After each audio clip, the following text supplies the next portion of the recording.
Hey, it's your girl Moni 69 Ways, and I'm here for another episode recap review for Hearts and Hustle Houston. Yes. Like I said, my last one, I really is invested in this show, and hopefully you all can hear me. Let me check my hopefully y'all can hear me. But yeah, so down here talk about episode 2 of Heart and Hustle Houston. If you are new here, make sure you are subscribed and hit the like button for me. I greatly appreciate it. And let's get into it because I am got a very busy day today. Okay, and I hope everyone day is going well. So this episode was called The Good, the Bad, and the Fine. Okay. So yeah, so I took a little notes. So let's see, let's get into it. So the episode we see Alaina. She is in her new spot, Color Deju Makeup Lounge. She calling it because she had a business with her husband. They've been in business for quite some years, and they had like a makeup studio together. So she decided she wanted to venture out on her own and make up a makeup lounge. So she was in her new spot. She showed her husband Josh came by. She invited her husband to see the new spot, and show him the new layout. And she asked him how does it feel for her to be venturing out on her own, because mind you, like I said, they was in business together with the whole makeup studio. So now she got this makeup lounge that she's doing on her own. um so she asked him, he said it's time because she wants to, fly on her own, be on some independent stuff. So she is wanted to try this on her own. She says she does not. She says she is tired of having a co-worker as a husband. So basically, she did not. She was like, it's like colliding, being either you my husband or you my co-worker because y'all in business together, which could be a tricky spot when you're in a marriage and you got this business together with your spouse. So it worked for some people and it don't work for others. So and there is in that case it doesn't work for them. Due to she is trying to grow, be on some independent stuff. So mind you, they've been together since high school, okay? High school. So she wanna she think that this should be for them to help them create a better, happy and healthy marriage by doing things individually on their own. Um so yeah, so she told him that she opened up to the ladies about them sleeping in separate bedrooms, okay? And mind you, she said they was married for 15 years, and for the last 3 years, things has been shaky, and she's the one who initiated sleeping in different bedrooms, okay? So he moved to the guest room. So yeah, so um because she still remind you what I said the first recap for the first episode. She said that he had cheated on her during their entire engagement to each other. So, and she hasn't dealt with that. It seemed like she just let it ride, and then until now that she's like she realized she hasn't dealt with that, and she feel like the trust is gone. She don't feel like there's no trust there.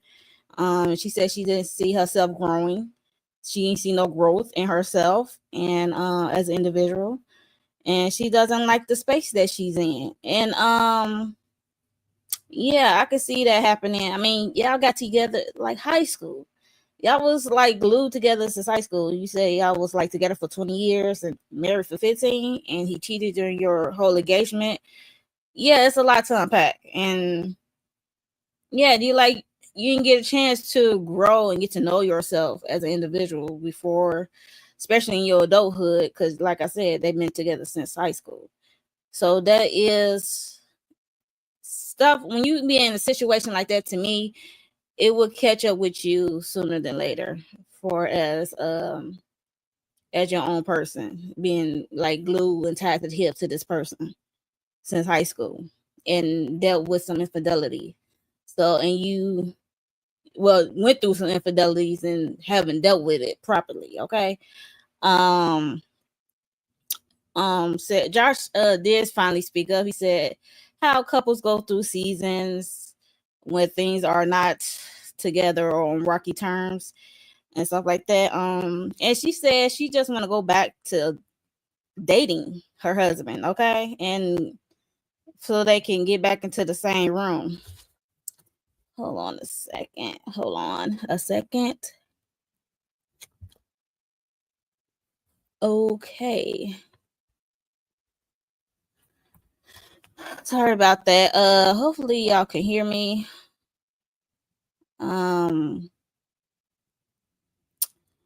So like she said, she want to go back to be going on the dates and getting back into the room, same room as him. And she also shared what Chloe said the first episode about him not being fine or something, and he looking like, okay, and what are you talking about? And I thought it was like crazy for her to mention that to him. He looking like, I'm not married to Chloe. Like, we are not together. Like, we are not married. I just found that odd for her to share that what Chloe said, but okay. She asked him about like how did he feel about like going to couples therapy, marriage therapy, and he says he doesn't feel right going to therapy, couples therapy, to present, like he don't feel comfortable presenting as a unhealed himself. Okay, he don't want to be going in there unhealed, so he wanted to do individual therapy, which I'm not mad at, and I think they both should do individual therapy because, mind you, like I said, been tied to the hip since high school and dealt with infidelity on his part. So it's like, and they ain't had to get a chance to grow apart or grow individually to get to know like what they like, what they don't like, what they want out of life. Okay, besides being with each other. Okay, so yeah, so he just like he suggests he want to do individual therapy, then he could do couple. So we gonna move over to Muneera. She is doing content with the fam. Mind you, like I said in the first my first recap, that she is a electrical engineer by degree, but she said she was started doing content for like 10 years. She said she was doing electrical engineer and content for like 10 years at the same time. And it took a toll on her. And she said it was time for her to choose one. So she chose to do content full time. Okay. Let's see.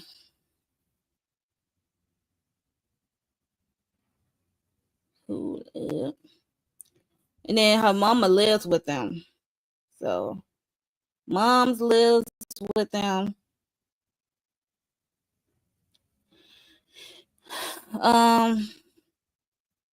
She said the moms and Norm doesn't get along.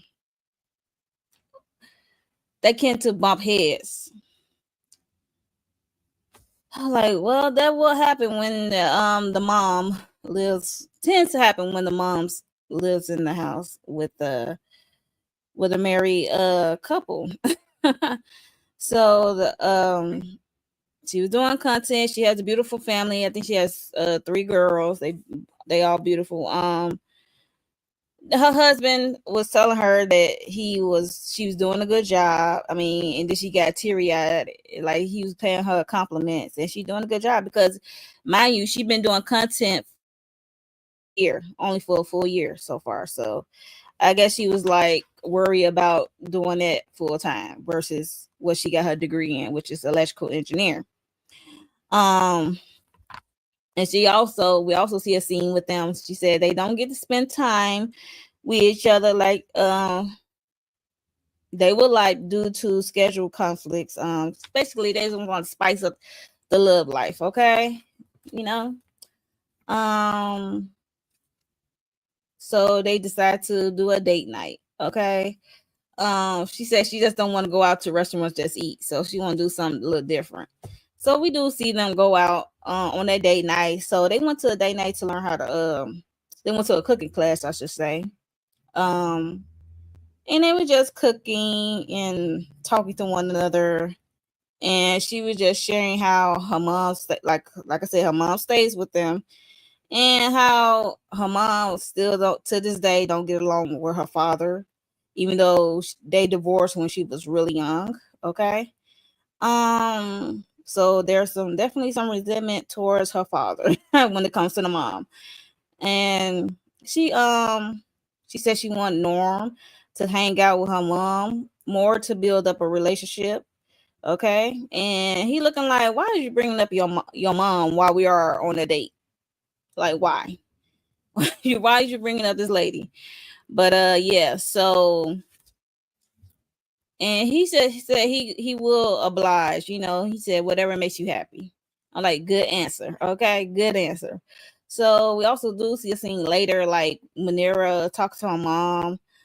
Um, when I learned that her mom is from India, and her mom came to the States when to get away from her father uh overseas, and she came to the States, and she was and Muneera is the only child, so she came to the States as a single parent. And she also Muneera brought up how she want her mom and Norm to they all three of them to go out and hang out, just to build to do some talking and to build up create good communication.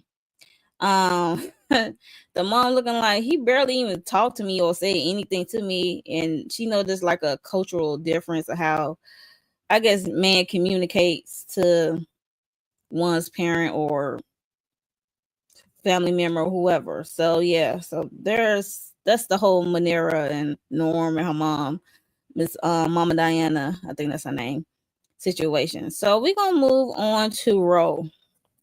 It's good to see more of Ro story versus the first episode. We didn't get a chance to like really dive deep with Ro. So Ro, we see Ro daughter Sophia, so cute. She said she had her daughter in her late 20s. Her daughter is like 12, and she said, she is a single parent, and she just wanted to, want Sophia to have a better life than she had. Okay, I mean that's all us parents. We want our kids to have better than what we had. Okay, or different than what we have. Okay, so she also brought up she's still lingering on the resignation she gave to Victory, which is the club she worked at, and she still worked at when she talked about in her confessional.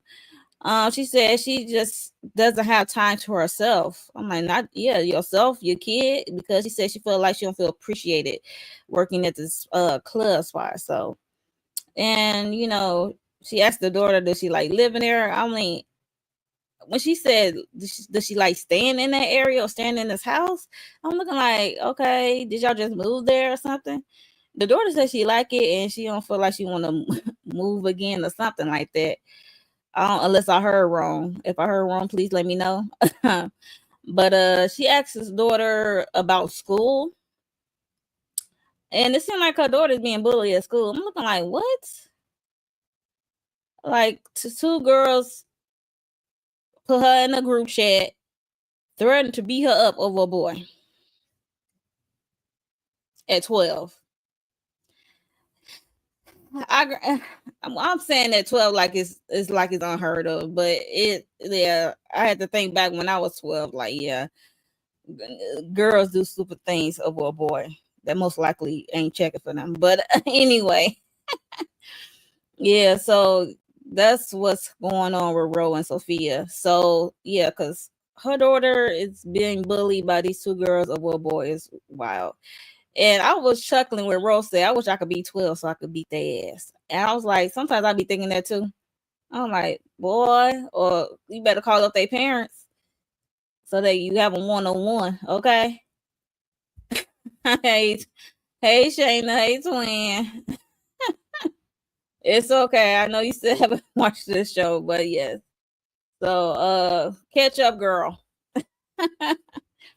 So yeah, so that's with Ro and her daughter Sophia. That's what they got going on right now. So we're gonna move over to Labrina and Ro and Muneera. They went out together at the club. They were just talking, and Muneera just sharing that how her and her husband are going out on date nights now, because after hearing what Alaina going through with her husband sleeping in separate bedrooms, she said that is not about to be me and my husband. And I don't blame her. Like, yes, y'all are not spending much time with each other. It's time to correct that before it gets to what Alaina is going through with Josh. Okay. So they are meeting up, they just talking. She shared that they're going on date nights, and Ro said she hasn't been tied down relationship that's serious. She just been dating. And she said she is ready for love. I'm like, okay. There's nothing wrong with just dating. Okay. If you ready, you ready, you know. And she said, and she also shared that she don't think she ever been in love before. I'm like, that's like many of us, like when you really think about it, like boil it down, like, damn, have I been in love for real, for real? Okay. And I am one of them. I don't think I really been in love. Okay. Um, but let me rewind back to Ro and her daughter at the house, because I had to chuckle when when she shared that she is going on a date with someone to her daughter, and her daughter was like, asked her, "Is it LeBron James?" Ro was like acting stupid, like, "Huh? What?" And I'm like, she was like, "He's like 80," and the girl was like, "He's about your age," and I'm like, "And he's married." Okay, like I don't think Savannah would like that. But you never know. Okay. I don't put nothing past nobody. That's all I'm gonna say. But back to the scene with the ladies. Like I said, she said she ready for love and she hasn't been in love before. Um Labrina asked Ro about Sophia's daddy. I was wondering too, because that was a good question. And Ro opened up and shared that when she got pregnant with Sophia, her daddy got indicted at the same time. So with the feds in Miami, this happened in Miami. Okay. Mind you, Ro was from the East Coast. I think she said she's from Maryland or something like that. But she said, and they froze his accounts because I guess he was a millionaire or something. I don't know what he did. She ain't going into it. If the feds is on you, he must have been in some criminal activity. I'm just saying. I don't know, but she said he had money, but his accounts was frozen, and she said he kind of went crazy and stuff like that. She said she loved them, and at first she was about to, abort the situation, and she had to leave. She was at the clinic. She had to leave. She said no, she gonna have her baby, and Sophia been her blessing, and she loved that little girl. So yeah, so everything she do is for her, and she doesn't regret keeping her baby. So I thought that was sweet, and she got emotional about it. So yeah, so that was more into Ro situation. So yeah, she got pregnant. Her baby daddy got indicted. The feds froze his counts. This all happened in Miami. Um, we can only imagine what he got indicted for when the feds get involved. But yeah, so I'm glad she opened up and shared that, and how she was contemplating of aborting that situation, but she decided to keep her baby, even though the baby daddy got indicted and kind of went crazy when his money got frozen. So yeah. So yeah, it was best. She got emotional, rightfully so, because she seemed like she went through a lot. Um, when she was going through that, being pregnant and being alone, and trying to have money, and she pregnant, trying to be a waitress, or she said she was a bartender at the time. So being a bartender and pregnant, trying to do everything on your own, it's tough. It's really tough. So I get why she got emotional. So yeah. So we're gonna move on to Chloe. So Chloe, we see Chloe and her girls. They are driving to the burial of her deceased husband and their father, Noel's grave site. She had the girls clean the headstone with soap and water. I'm like, where does soap and water come from? But yeah, so, and she was hoping that Nico would come. She called Nico, which is her oldest son. When I told y'all my last recap that that's the oldest son who don't care for her dating someone around his age. So there's some tension there between him and his mom. So she feel disrespectful, disappointed, and all that when he said he's not gonna make it. I'm like, girl, you lucky he answered the damn phone. But yeah. So she just said she gonna have to talk to him. I'm like, yeah, you definitely gonna have to talk to that boy. Especially if he giving you the cold shoulder and y'all live in the same house.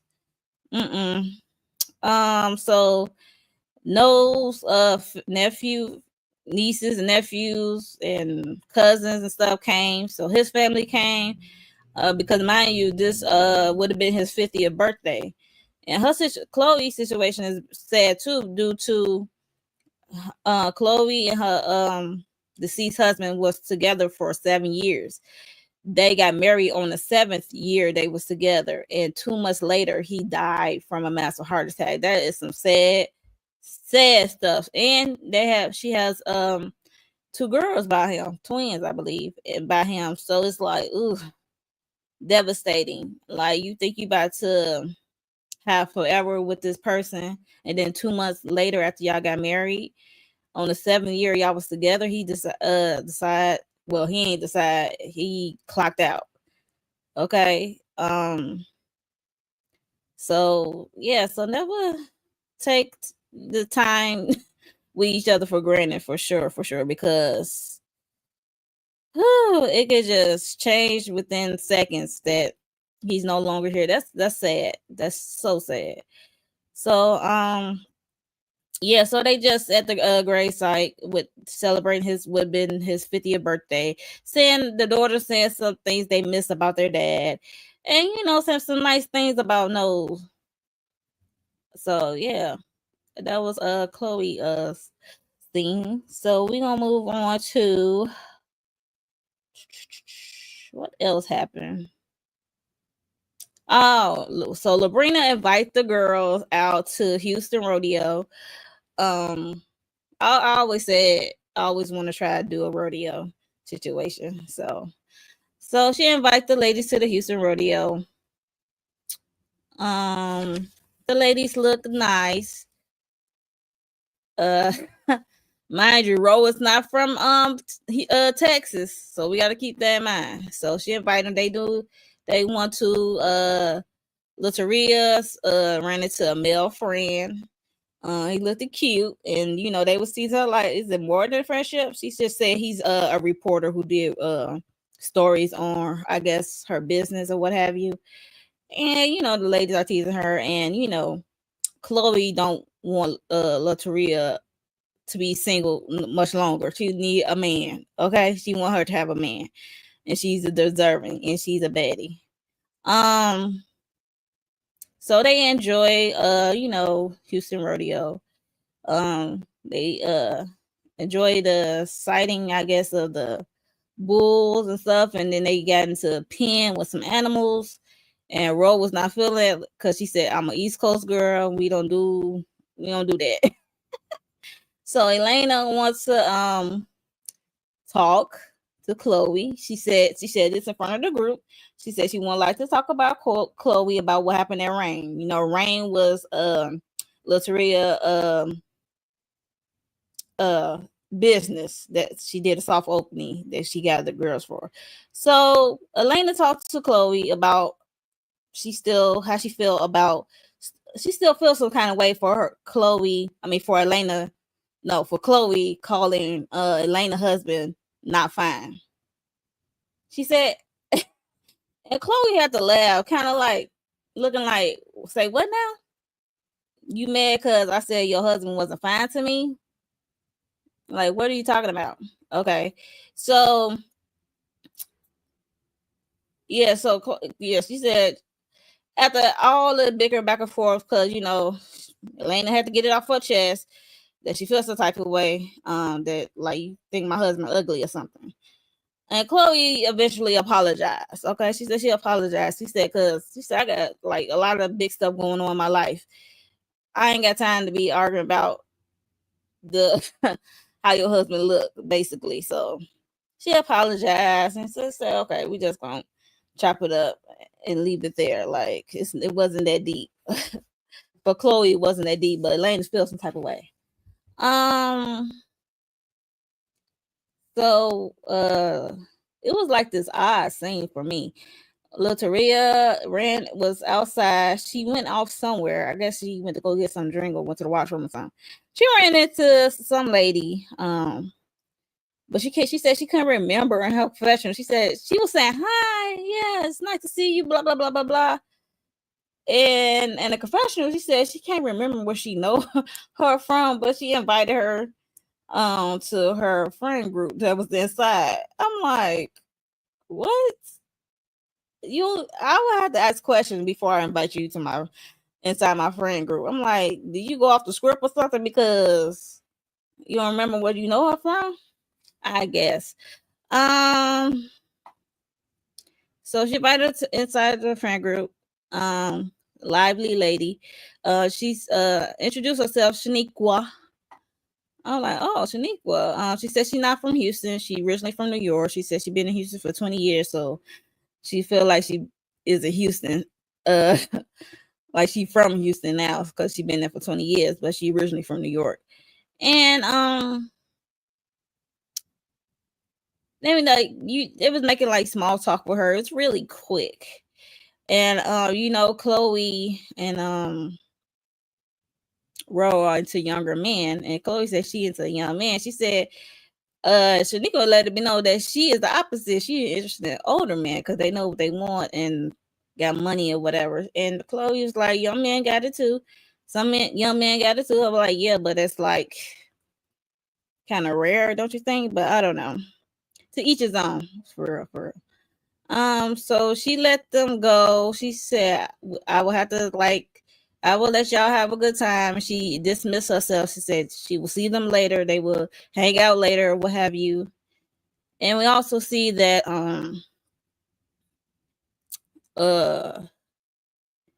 Chloe walked Lataria to the bar. They were at the bar, have a conversation. Chloe had to bring up the whole Alaina's conversation about Alaina was still upset about her saying that Josh wasn't fine to her. And then the Lataria asked how did it end, and she just said, they squashed it, apologized, squashed it, whatever. But this is what Lataria got messy for me. I'm not gonna hold you. She got messy because, mind you, she told Chloe that she met up with Alaina the next day after the Rain situation, and she mentioned that what Alaina said about like Chloe can't pull a man like Josh. I'm like, why are you sharing that? Okay, why? That was a messy. You ain't have to share that. She just said they kind of squashed things. Now Chloe in her mind said it's like, okay, that's how you feel. It's on now. Like bump that. So basically, you took your apology back after hearing what was said. even though yeah, like I said, Latoya is messy, but whatever. And that was the end of the episode. So yeah, that's all I have for this episode. It was nice episode. I enjoyed it. It was nice to get more the ladies' background or more information about family life and dynamics of it all, and their careers and what they're trying to do. Like Ro with her daughter and sharing how what happened to her baby daddy, and how she's not sure about her next career move. So yeah, and it's about to be some drama between Chloe and Alaina still, even though Chloe apologized, and then Latoya had to put throw a monkey wrench in there and added that little missing piece about what Alaina said, that Chloe can't get no kind of man that's Josh caliber. I was just like, oh my God, it's so messy. But yeah, that was the end of the episode. So if y'all watch this episode, if y'all into this show that's on, let me know your thoughts below in the comment section about this whole episode. Episode 2. What do you think of the ladies? I really am enjoying the show. This episode 2, and it's just refreshing from the other shows that I watch. That's on that I'm no longer watching. But yeah, it's just refreshing to see a new friend group and get to know them, and it's like some real life shit going on with them, so that's relatable and I could dig it. And yeah, so let me know your thoughts below on episode 2 of Heart of Hustle Houston, and I will see y'all in the next one. Bye, y'all.